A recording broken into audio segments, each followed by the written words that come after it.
Here's why we don't really reach into the future.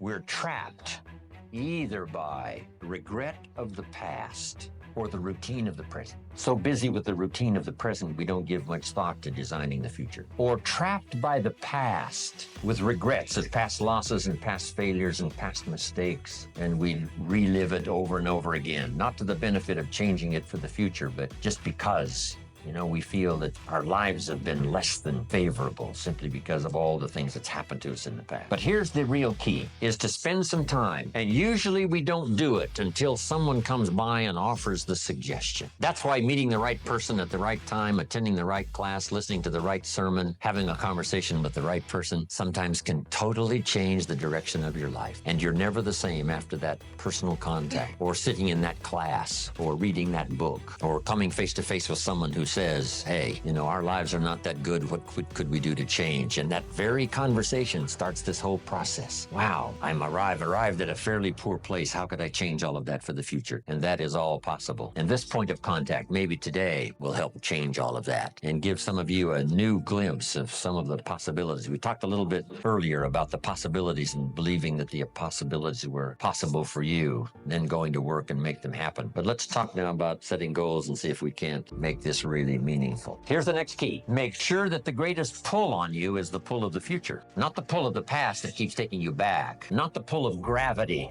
like the present that just keeps you sort of stuck where you are. But we want to make sure that the greatest influence and pull on us is the pull of the future. If you have powerful goals, well designed, and plenty of them to stir your imagination, here's what they will do. Goals become like a magnet, and the bigger they are and the stronger they are and the longer the list and the more things you'd like to acquire during the course of your lifetime, the stronger they pull. And here's the other advantage in setting goals, so that these goals begin to pull you in that forward future direction. They pull you through all kinds of downtime, all kinds of nighttime experiences, all kinds of winters. You can much more easily survive the next crisis, the next winter of your life, if you have well set goals, finely tuned, places you want to go, things you want to do, people you want to meet, skills you want to develop, fortune you want to make, benevolence you want to engage in. If all of that becomes powerful and clear and you're on your way, I promise you, no matter what happens, those goals will pull you through. You won't be lost in the middle because you'll be able to see beyond. So with that in mind, let's now engage in this little session that may be one of the most important for the weekend, designing the next 10 years. I want you to take a fresh piece of paper, or at least put a title up on one page and call it Goals Workshop. And in this Goals Workshop, I'm going to ask a series of questions, and I want you to write down the question first and then do the exercise. Write down the question first and then do the exercise. Here's number one. I want you to list 5 things you've already accomplished that you're proud of. Make a list of 5 things you've already accomplished that you're proud of. Because all of us have set goals, maybe haphazardly, maybe spasmodically. Even when we were kids, we wished for something, worked hard, and sure enough, we got it. List 5 achievements, 5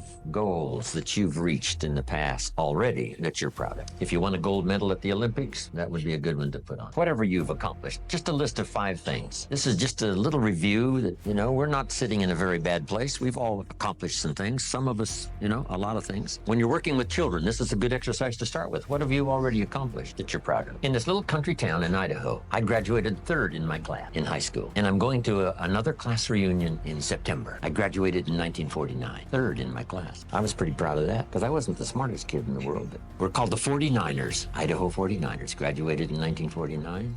It'll be interesting, right? Another class reunion come September. Some of my classmates are still there in this little farm community. Farmers, bankers, real estate people.